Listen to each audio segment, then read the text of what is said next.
힐링을 부탁해.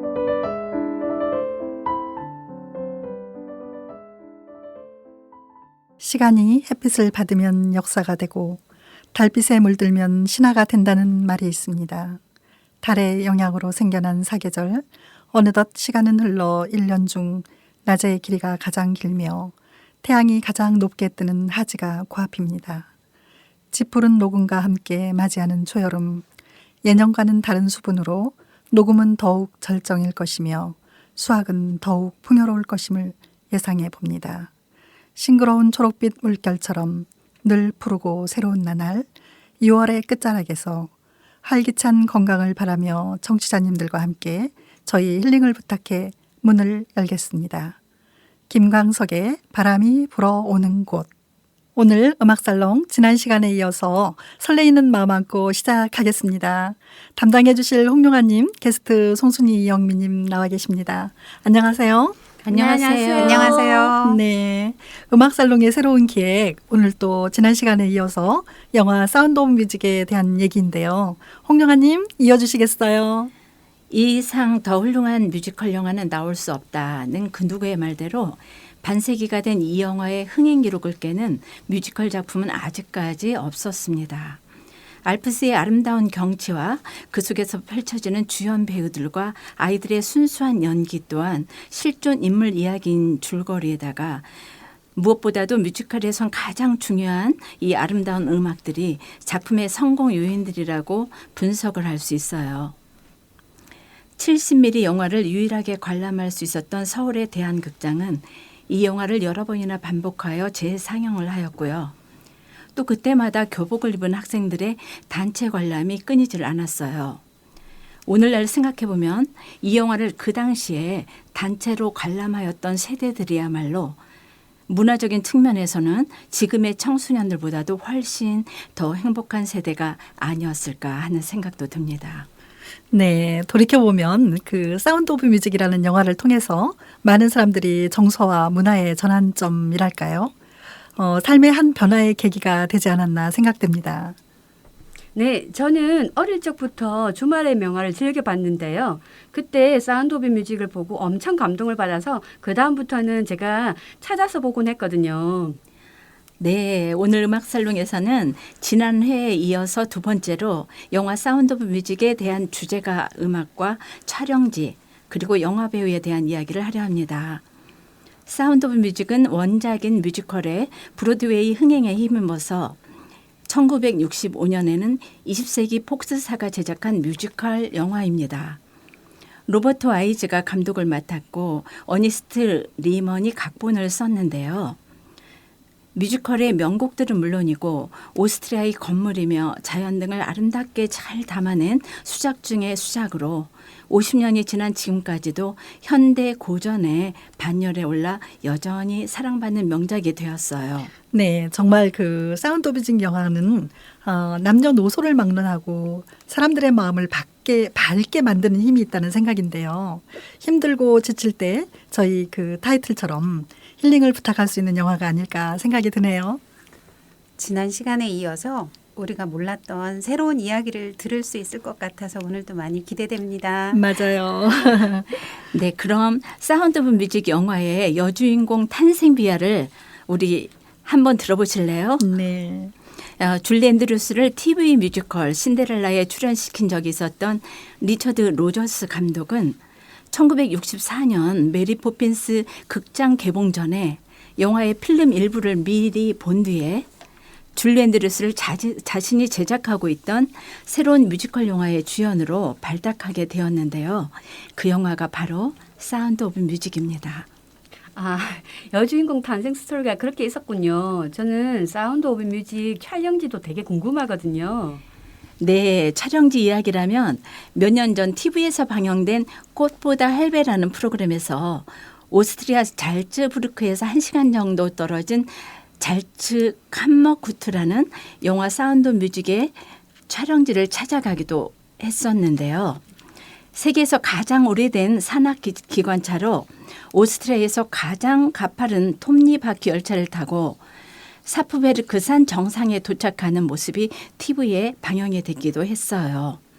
바로 영화의 첫 장면에서 줄리엔 드류스가 등장한 웅장한 산맥이죠. 아, 네. 그 알프스를 배경으로 울려 퍼지는 요들송 멜로디는 정말이지 사람들의 마음을 무척 설레게 했답니다. 네, 맞아요. 그 영화의 멋진 첫 장면 저도 기억이 납니다. 그런데 영화님은 어떻게 요돌송을 이렇게 좋아하게 되었나요?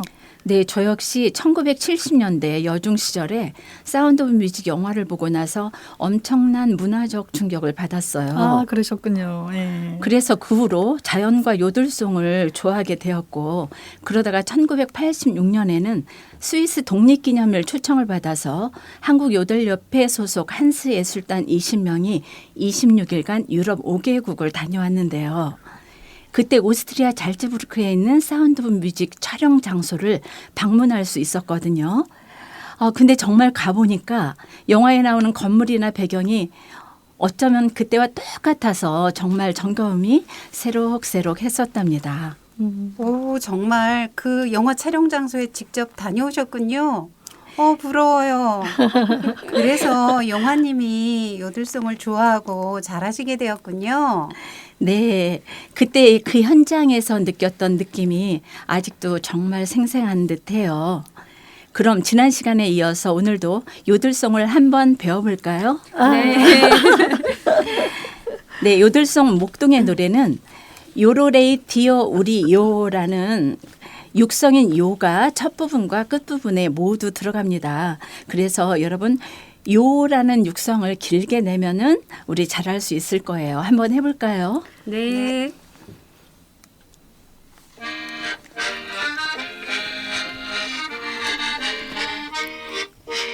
외기산에 오르면 요로레이디요 우리 요로레이디 사랑하는 님 있네 요로레이디요 우리요 띠리리리리 뚜리요 요로레이디요 우리 요로레이디 띠리리리리 뚜리요 요로레이디요 우리요.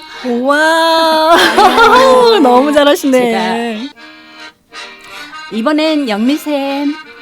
네. 목동에 흥겨운 노래 여로레이디요 우리 여로레이디 골짜기를 울리네 여로레이디요 우리요 띠리리리 뚜리요 여로레이디요 우리 여로레이디 띠리리리 뚜리요 여로레이디요 우리요. 와, 잘한다. 얄밀 정도로 잘하네요. 이번엔 명희쌤. 네. 외기스 산에 오르면 요로레이티 요리 요로레이티 사랑하는 님 있네 요로레이티 요리요 띠리리리리 뚜리요 요로레이티 요리 요로레이티 띠리리리요 요로레이티 요리요. 좋아요. 부끄럽습니다. 같이. 이번엔 모두 함께 외긴 노래 요로레이티 요리 요로레이티 골짜기를 울리네 요로레이티 요리요 띠리리리 뚜리요 요로레이티 요리 요로레이티 띠리리리 뚜리요 요로레이티 요리요. 와, 우리는 요들클럽에서 20년을 배웠는데 겨우 2번 만에 이렇게 하시다니 정말 잘하시는데요. 아이고. 그래요. 정말 오늘 이 요들송 배우는 2번째 시간이라 처음 배울 때보다는 다들 잘하시는 듯 하네요. 저만 빼고요. 그러게요. 저도 왠지 요들송이 더 잘 불러지는 느낌인데요. 저희들 열심히 해가지고 합창대회라도 나갈까요? 와. 네, 정말 좋은 생각이십니다.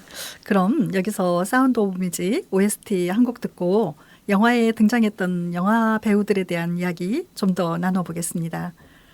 사운드 오브 뮤직 OST My Favorite Things.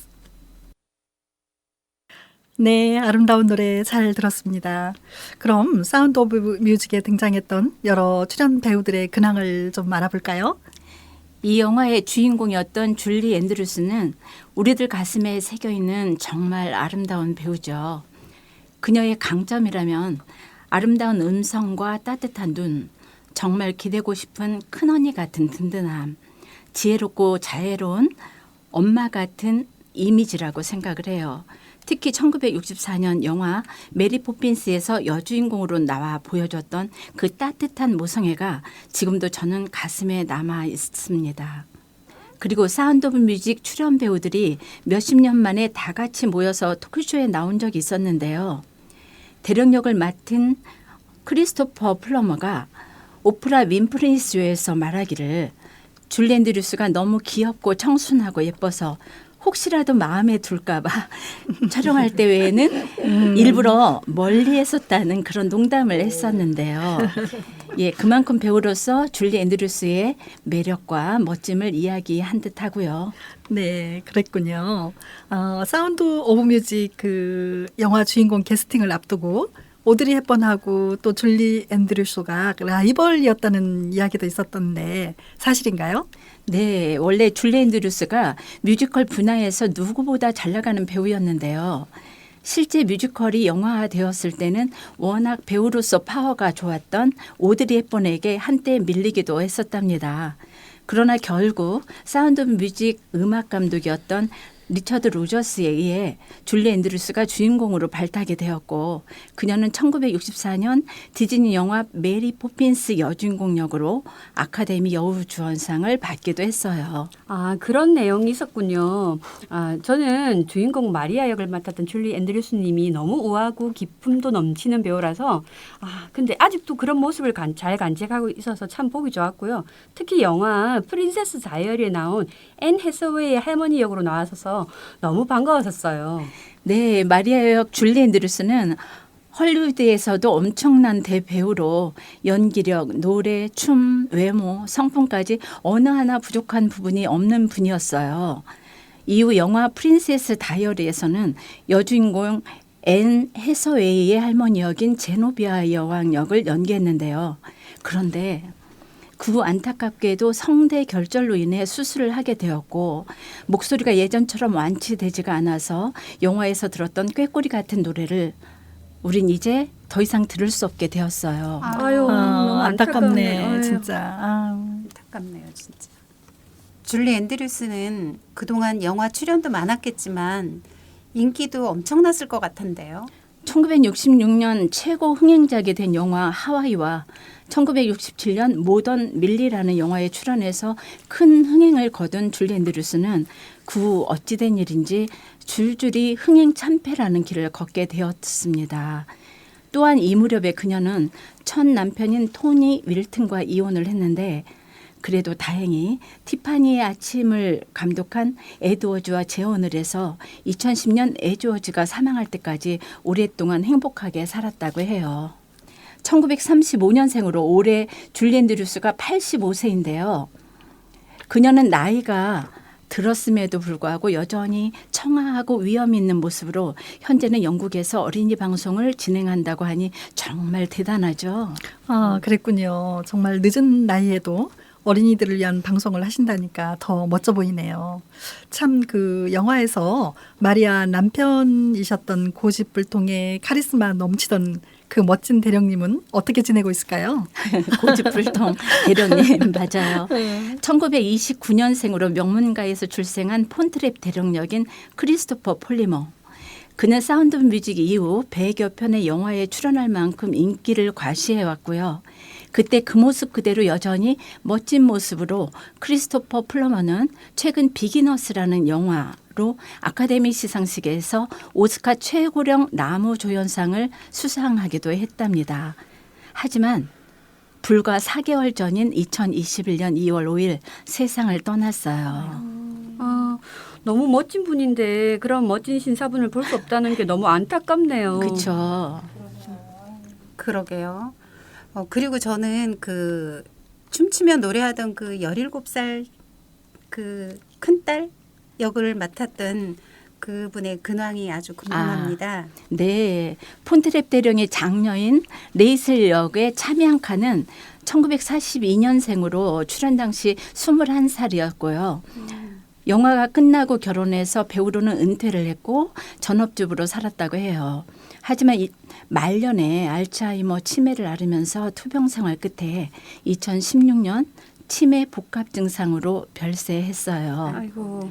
극중 부모보다도 먼저 세상을 떠나 동료 배우들이 모두가 슬퍼했답니다. 네, 참 안타깝네요. 안타깝네요, 정말. 그리고 둘째이자 장남 프레드릭 역을 맡았던 니콜라스 해몬드는 1950년생으로 1977년 TV 영화 스파이더맨 시리즈에서 주연을 맡았고 현재는 호주에서 배우, 작가, 감독으로 지내고 있습니다. 셋째 루이사 역의 헤더 맨지스는 1970년대 많은 TV쇼 프로그램에 출연했고 결혼 후 새 아이의 엄마로 살아가다가 2017년 뇌종양 진단을 받고 4주 만에 세상을 떠났다고 하네요. 아이고 어떡해요. 넷째 커트 역의 듀안 체리스는 단역에 출연하다가 연예계를 은퇴한 후에 지금은 미국 시애틀에서 지질학 소프트웨어 연구원으로 일하고 있어요. 네, 그 몇 번째 자녀인지 모르지만 길다란 그 까만 머리의 어린 소녀의 모습이 진짜 너무나 예뻐서 기억이 나네요. 네, 저도 너무 예뻤어요. 네. 바로 5번째 자녀인 아, 브리지타 역의 영국 배우 안젤라 카트라이트는 1952년생인데요.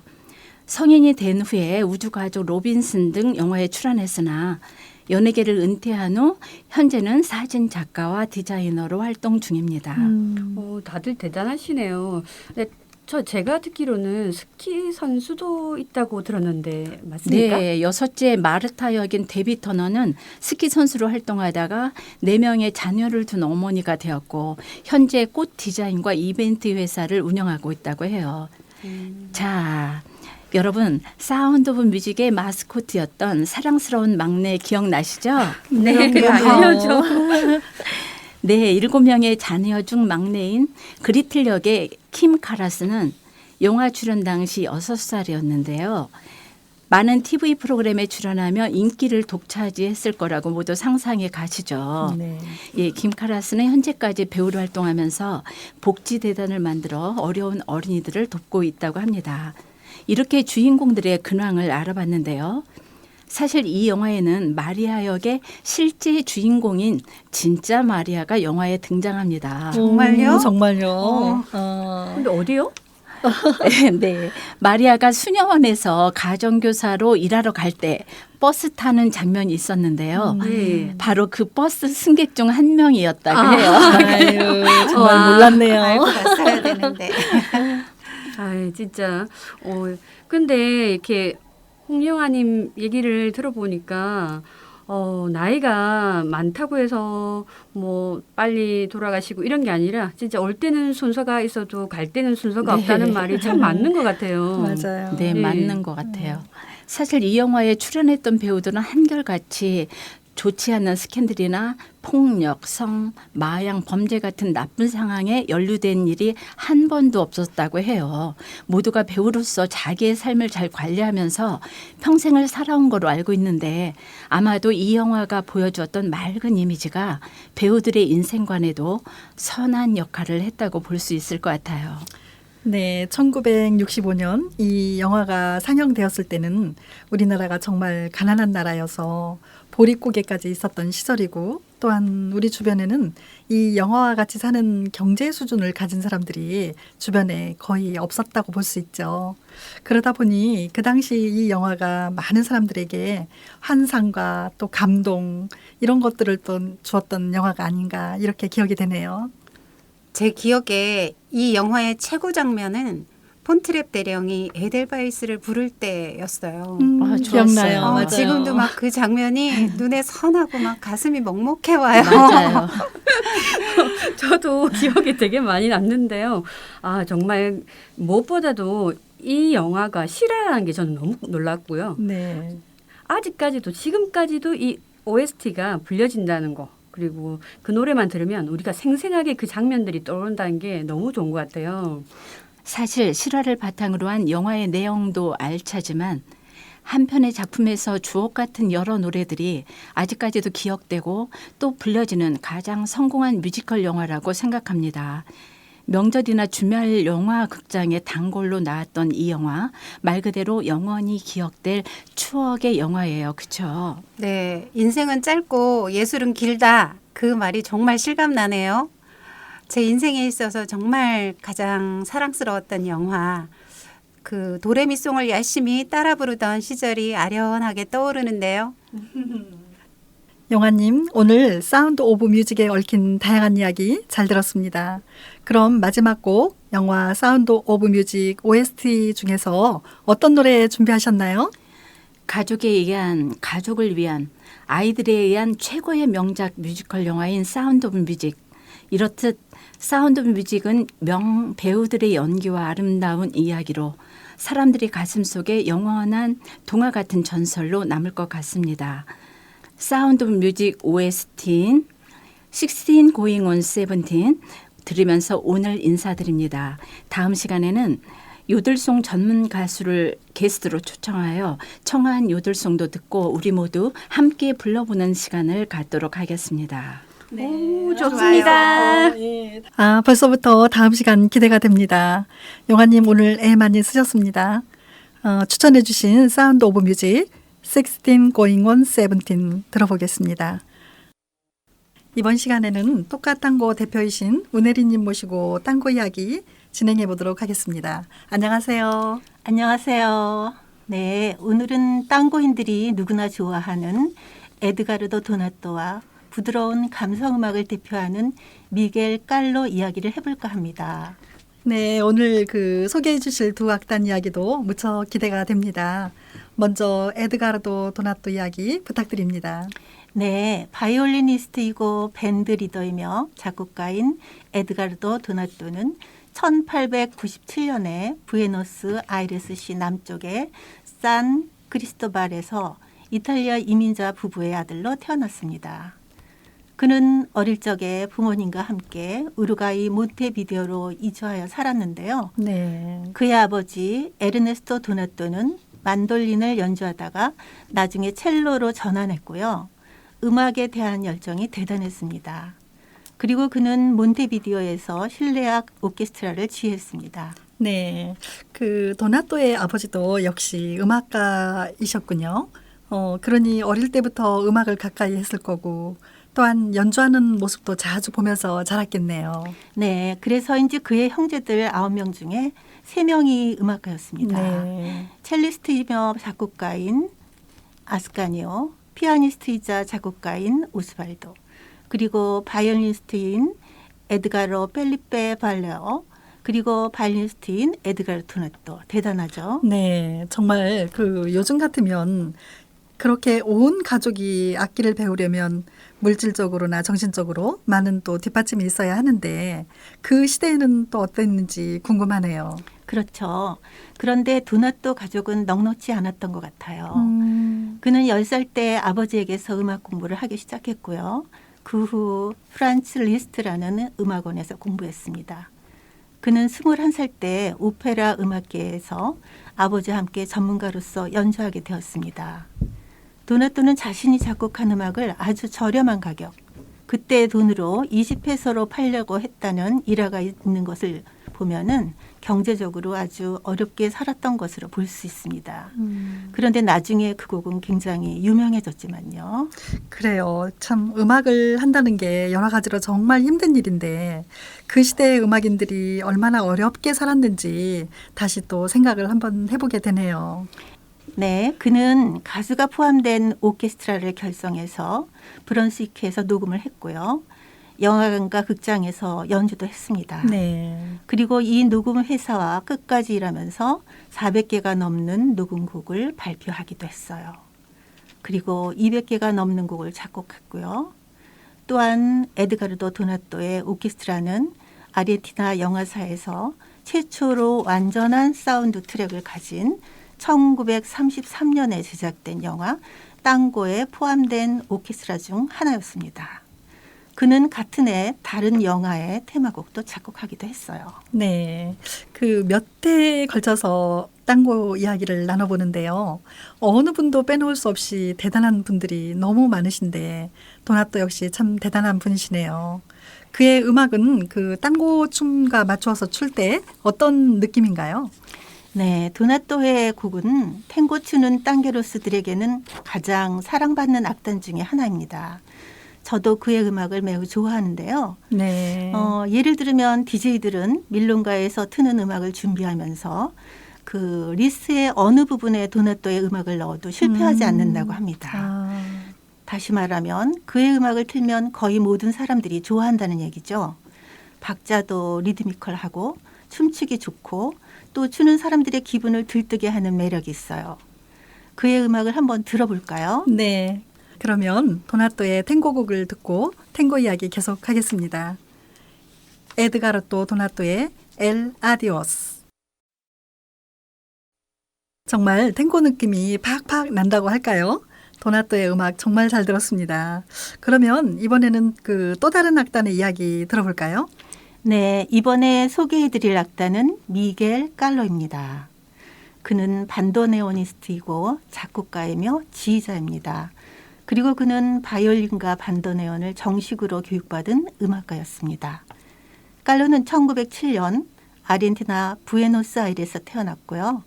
1924년에 탱고계의 반도네온 주자로서 데뷔했으며 1926년 프레세도 악단에 들어갔습니다. 네, 그 프레세도 악단이면 지난 시간에 말씀해 주셨던 오스발도 프레세도 악단 맞나요? 아, 네, 맞아요. 네, 저도 네. 이제 조금은 알고 이렇게 기억이 나네요. 네. 그는 1928년에 독립해서 자기 악단을 결성했고요. 유럽 및 북미 등지를 순회 공연을 했습니다. 그리고 1940년대 전반에는 마데르나, 폰티엘, 프란치니, 도밍고, 페데리코, 그리고 푸글리에세, 스템파니 등 그 시대 탱고계의 제1선에서 활약하는 쟁쟁한 멤버들을 확보하여 새로운 감각의 연주로 화제가 되어 각광을 받았습니다. 네. 그리고 그는 새로운 스타일을 만들어 아르헨티나 탱고의 중심 인물이 되었는데요.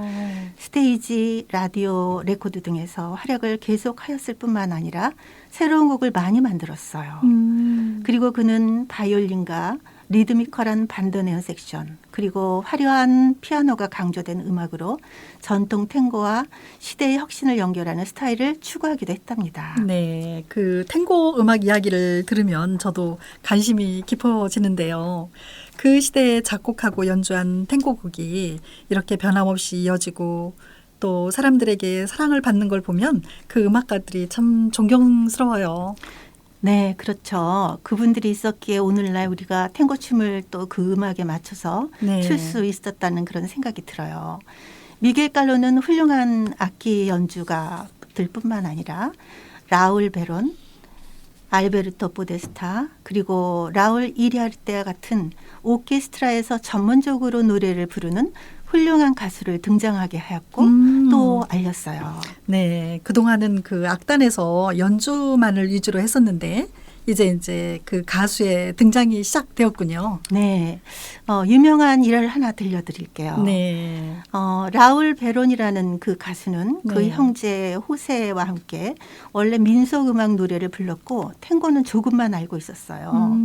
그래서 그 거장 깔로는 그를 캬바레 샹하이로 데려가 그의 오케스트라 탱고 음악에 익숙해지도록 한 후에 라디오 공연에 출연하게 했습니다. 그런데 그때 방송 관계자는 가수를 좋아하지 않았기 때문에 깔로에게 그를 해고하라고 제안했어요. 그래서 깔로는 그를 해고하려고 했죠. 그런데 라울 베로니 오케스트라와 함께 녹음을 한 첫 번째 디스크 음악 도밍고 페데리코와 탱고곡 알 콤파스 델 꼬라존이 발행한 후에 음반 판매가 굉장히 성공했다고 합니다. 아, 그랬군요. 라울 베론과 호세를 해고했다면 큰 낭패를 볼 판이었네요. 그렇죠. 그 당시 보컬리스트를 부정했던 그리고 비판했던 사람들은 마에스트로 깔로의 선택을 축하했어요. 그리고 그들의 실수를 인정하게 되었죠. 이것은 탱고 음악에서 오케스트라와 더불어 가수의 목소리가 탱고 음악을 빛낼 수 있다는 것을 알려주는 계기가 되었습니다. 아, 네. 그 탱고곡에 이제 가수가 나오는 곡이 그렇게 해서 인정받을 수 있었군요. 네. 탱고곡은 가수가 나오지 않는 곡과 네. 가수가 나오는 곡이 있는데요. 다음 시간에는 한번 그 이야기를 해볼까요? 네네. 네. 그럼 깔로 곡을 한번 들어볼까요? 네, 오늘 그 탱고 음악 이야기를 들어보았는데요.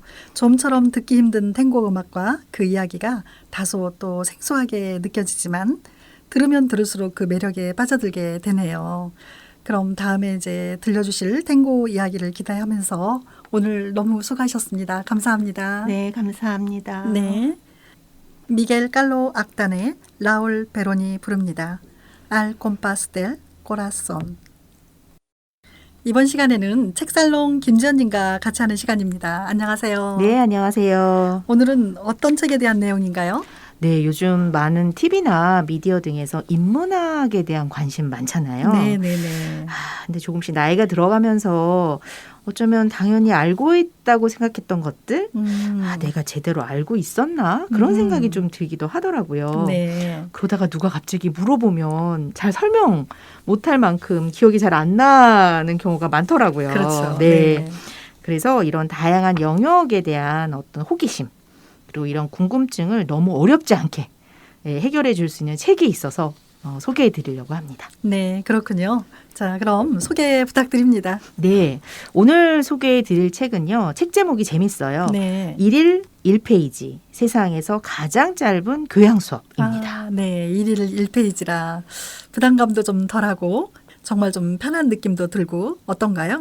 네, 사실 이 책은 지성을 자극하여 배움을 완성하는 데 도움이 되는 걸 어렵죠. 네. 이런 목적으로 쓰여진 책이라고 해요. 그래서 책에는 역사나 문화, 그리고 미술, 과학, 그리고 음악, 철학, 종교 이렇게 7분야의 지식을 하루에 한 페이지씩 1년 365일 동안 읽어볼 수 있도록 구성된 책입니다. 아, 그렇군요. 네, 특히 재밌는 것은 내가 관심 있어 하는 그런 주제의 것들을 수업 받듯이 월요일부터 일요일까지 이렇게 나눠져 있고요. 네. 하루에 하나씩 읽어보도록 되어 있어서 해당 페이지를 읽으면 이렇게 표시할 수 있는 난이 또 따로 있기도 해요. 아유, 출첵을 할 수 있군요. 그죠. 예. 그러면서 또 1일 1페이지니까 굳이 뭐 한꺼번에 읽어야 하는 그런 책은 아니라는 거죠. 맞습니다. 예. 물론 본 내용이 너무 궁금해서 앉은 자리에서 모두 읽으셔도 되지만 사실 이게 되게 두껍긴 하거든요. 네. 근데 옆에 두시고 생각날 때마다 관심 있는 분야에 대해서 읽어보시는 것도 어쩌면 우리의 주제 힐링을 부탁해처럼 이렇게 힐링하는 마음으로 네. 가볍게 읽으시면 좋을 것 같아요. 아, 그러니까 굳이 뭐 순서대로 읽을 필요는 없다는 거네요. 그렇죠. 맞습니다. 네. 작가는 어떤 분이신가요? 네, 근데 참 재밌는 게 이 네. 책을 두 분이 같이 쓰셨어요. 데이비드라는 분과 또 노아라는 분이 쓰셨는데 근데 그 키더시, 그러니까 데이비드 키더시는 사실 다양한 기업을 설립한 기업가예요. 네. 그리고 대학에서 강연을 하셨던 분이었고요. 또 반면에 다른 오펜하임 씨는 유명한 하버드 대학을 우등생으로 졸업하고 이런 폭스나 MTV 같은 신문 분야 또 TV 분야에서 다양한 경험을 쌓았다고 합니다. 2006년 당시에 이분은 또 NBC 뉴스의 사장으로 일하기로 했던 아주 특이한 이력을 가지신 작가분들이세요. 그러네요. 이런 다양한 영역의 주제 내용을 쓰신 분이 대학교 교수님이거나 또 학자가 아니고 그렇죠. 예, 기업가이고 또 TV나 신문 분야의 전문인이었다는 사실이 정말 흥미롭네요. 네, 맞아요. 저도 같은 생각했어요.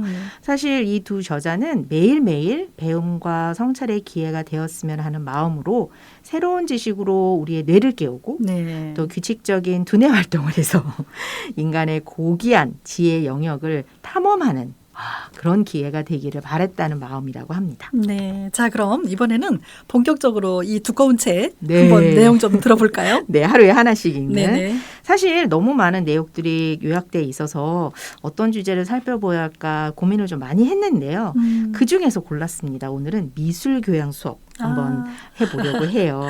미술이요. 네, 혹시 미술하면 바로 머리에 떠오르는 화가 있으신가요? 네, 저는 그 프랑스의 인상파가이신 모네. 아, 모네 좋죠. 네네 떠오르네요. 맞아요. 이분의 그 색감과 그 빛의 변화에 대한 섬세함. 맞아요, 네, 맞아요. 제가 좋아하는 게 뭐 수련, 또 연못, 뭐 파라솔을 든 여인 이런 작품들 너무 색감이 좋아요. 맞아요, 네. 맞아요. 볼 때마다 그 네네. 느낌이 참 좋잖아요. 네네. 그 중에서 또 저는 오늘 그 빈센트 네. 반 고흐에 대한 이야기를 좀 해보려고 합니다. 유명하신 분이죠. 그렇죠. 고흐 작품 중에서 가장 많이 알려진 작품이 별이 빛나는 밤. 네, 아시죠? 네, 네. 네. 별이 총총 박혀 있는 밤 하늘 아래 또 프로방스 지방의 풍경을 담은 아주 멋진 작품이기도 합니다. 네. 정말 다 많이들 알고 있는 그림이죠. 예. 제가 최근에 본 거는 심지어 그 무릎 담요. 아, 무릎 담요. 네네. 그 무릎 담요에도 맞아요. 별이 빛나는 밤에가 페인팅 맞아요. 되었더라고요. 맞아요. 요즘 많은 그런 상업용 그런 제품에 네. 많이 활용되기도 할 만큼 대중들에게 굉장히 친근한 그렇죠. 작품이기도 합니다. 네. 근데 사실 이 작품은 저도 책을 보고 처음 알았는데요. 그 반고흐가 생래미 정신병원 거기서 요양을 할 당시 그때가 1889년이었다고 해요. 그런 광대하게 펼쳐진 하늘 또 소용돌이 치는 구름과 별 또 그 아래서 작은 마을 또 하늘까지 첨탑이 쏟아있는 교회 등 근데 이 그림이 야외에서 직접 그린 것이 아니고 여러 차례 사전 스케치를 한 바탕이었다고 하니까 또 볼 때마다 느낌이 또 달라지더라고요. 그렇기도 했겠네요. 음. 그때 당시 병원에서 요양 중이셨다고 하니까 맞아요. 활동이 자유롭지 않으셨을 것 같아요. 맞습니다. 네. 사실 고흐하면 세상에서 굉장히 많이 알려진 작가이고 특히 네덜란드 네. 위대한 작가로 손꼽히는 분이시잖아요. 하지만 동시에 굉장히 정신적인 또 그리고 육체적인 고통에 시달리시기도 하셨고 또 천재의 상징으로 또 기억하신 분들도 있으실 것 같아요. 근데 저도 책을 보고 알았는데 이분이 생전에 정말 그림 딱 한 점을 팔았대요. 아하. 근데 사실 요즘 그분의 그 작품의 가치는 어마어마하잖아요. 그렇죠. 네. 그래서 그에 관련된 어떤 내용을 읽어보니까 사실 그분은 개신교의 목사의 아드님으로 태어나셨대요. 그래서 처음에 목사 교육을 받았다고 합니다. 근데 어찌어찌 해서 사실 그 목사로 활동했던 교회에서 해고가 되고 그리고 나서 한 1880년부터 90년까지 10년 동안 미술가로 활약을 했다고 합니다. 근데 재밌는 건 그 전에 목사 교육을 받으셨잖아요. 네네. 미술을 배워본 적이 없으시대요. 그래서 이분은 스스로 사진을 모방하거나 또 책을 읽으면서 독학으로 그림을 공부했다고 하네요. 아, 그랬군요. 네. 그리고 나서 1886년에 고흐가 네덜란드를 떠나게 되고요. 프랑스 파리로 건너가서 자신을 평생 후원해 주었던 동생 테오와 함께 지내고 있다고 해요. 근데 재밌는 건 고갱 아시죠? 네네. 네. 프랑스에 머물렀던 1888년에 고흐가 그 고갱을 프랑스로 초대했다고 해요. 그때 고흐는 사실 프랑스 아를리에라는 곳에서 예술가 마을을 세우고 싶어 했다고 해서요. 근데 고갱과 서로 성격이 맞지 않아서 결국 두 분이 싸우고 헤어졌다고 합니다. 천재들은 서로 부딪히죠. 쉽지 않잖아요. 네. 맞습니다. 그 이후에 고흐가 어떤 정신적인 여러 가지의 또 그 질환을 또 보이게 돼서 정신병원에 입원을 하게 됐고요. 그때 나왔던 작품이 별이 빛나는 밤이었다고 합니다. 네. 아까 제가 고흐가 살아생전에 한 점 네네네. 그림밖에 못 팔았다고 말씀을 드렸잖아요. 너무 마음이 아픈 건 세상을 떠난 그 이후에 특별전이 있었고 굉장히 많은 작품들이 팔리게 됐는데요. 사실은 고흐가 평생 그렸던 작품이 1000점이 넘는다고 해요. 아, 스케치도 네. 1000점이 넘고요. 그래서 많은 곳에서 고흐 작품이 현재 소장이 되고 있지만 특히 네덜란드 암스테르담에 가시면 반고흐 박물관이 네네네. 있다고 합니다. 네. 사실 화가로서 많은 작품 활동을 했지만 평생 단 한 점의 그림을 팔았고 도리어 그 이후에 사후에 많은 가치를 인정하게 받았던 그런 고흐 참 많은 것들을 또 생각하게 하는 또 그런 페이지였습니다. 네. 오늘 또 그 365일을 기준으로 준비된 내용 중에 반고흐에 대한 이야기 잘 들었습니다. 책에 대한 이야기 나눠주신 김지연님 많이 쓰셨습니다. 네, 감사합니다. 가까이 있어도 마음이 없으면 먼 사람이고 아주 멀리 있어도 마음이 있다면 가까운 사람이랍니다. 사람과 사람 사이는 거리가 아니라 마음입니다. 마음으로 같이 하고 싶으신 분 한 번쯤 연락하시는 한 주로 시작하시길 바라면서 끝인사 드립니다. 진행의 이명희였습니다. 장범준의 흔들리는 꽃들 속에 내 샴푸 향이 느껴진 거야.